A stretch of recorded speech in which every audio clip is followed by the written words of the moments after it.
Ssaabasajja ku Amattikira Aga omulundi guno kyayitiridde buli mwaka biba birala tubeera tugenze mu maaso ebikadde biwedde watutumbudde nnyonnyo kuva mu mwaka oguwedde Katonda kuume mwenyango. Tuli basanyufu nnyo ddala okutuuka ku lunaku luno kwe tujjukirira n'okujaguza amatikkira ga Kabaka ag'omulundi ogwa 31. Twebaza Katonda olw'obulamu bw'atuwadde n'obujjanjabi bwe tufunye okufuna mu nsi ez'enjawulo. Twebaza abasawo olw'obujjanjabi ate era nga bakyatujjanjaba. Weewaawo obulamu bwaffe bweyongedde okutereera, naye olw'embeera n'ebiragiro by'abasawo tetusobodde kubeegattako nga bwe gubeera bulijjo. Twebaza omulabirizi w'ennamirembe Moses Banja, Dean wa Lutikko n'abaweereza bonna abakulembeddemu okusaba kuno. Newankubadde tetubaddeewo nga tuli ebweru mu kujjanjabibwa, ebintu byonna ebibaddewo tubadde tubigoberera bulungi. Olugero olugamba nti enkuba eryokanga n'etonnya ne tulaba ensiisira bwe zenkanya emyoyo, olugero olwo lutuukiridde.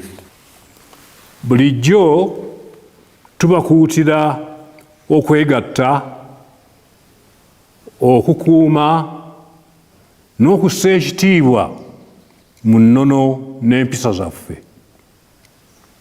Wano omulabe w'ayinza okuyita singa tugayaalirira ensonga zino. Embeera gye tuyiseemu mu myezi egiyise eviiriddeko abantu abamu mu butamanya oba mu bugenderevu okuvoola n'okumenya empisa y'ensi n'okweyisa mu ngeri etisaanidde.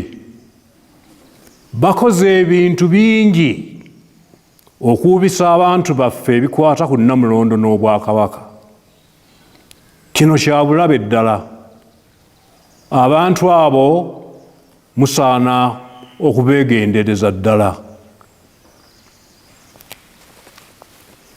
N'olw'ensonga eyo tujjukiza abantu baffe ensonga zino.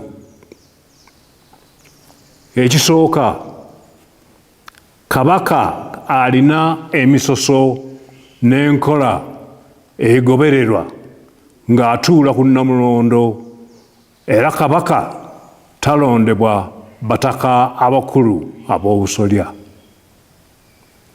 Abataka ab'enkizo bamanyiddwa bulungi, nabo beemanyi era bamanyi n'obuvunaanyizibwa bwabwe. Ensonga ey'okubiri, Kabaka alamula Obwakabaka ng'ayambibwako Katikkiro, ye Kabaka yennyini gw'aba yeerondedde, era Kabaka taba na musigire. Ensonga ey'okusatu, mu nnono zaffe Kabaka alina eddembe okuteekawo oba okudibya empisa ezimu okusinziira ku mulembe nga bwe gubeera.